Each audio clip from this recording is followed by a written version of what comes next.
Darbas su vaikais. Jau 4 metus dirbu gimnastikos trenerė šitam centre ir buvo visko. Buvo ir verkiančių vaikų, buvo ir šypsančių vaikų.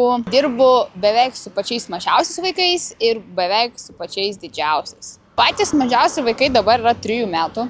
3 metų vaikai moka daug. Moka daryti kūlversčius, moka daryti atgal kūlversčius ir moka sėsti treneriai ant galvos. Kas yra svarbiausia su šitais vaikais, su jais pastoviai reikia šnekėti. Dažniausiai tai būna šunyčių patruliai. Tada ateina 5-6 metų vaikai ir su jais jau apie šunyčius patrulius nebepašnekėsi. Jau turi šnekėti apie rimtus dalykus. Apie mašinas, apie orą, apie mokyklą artėjančią. Tada jau ateina rimti vaikai. 7-10 metų.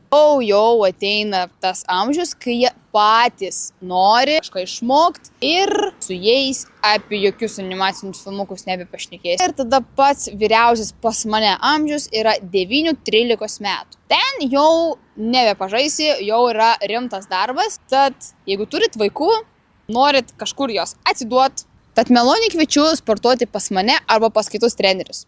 Čiau!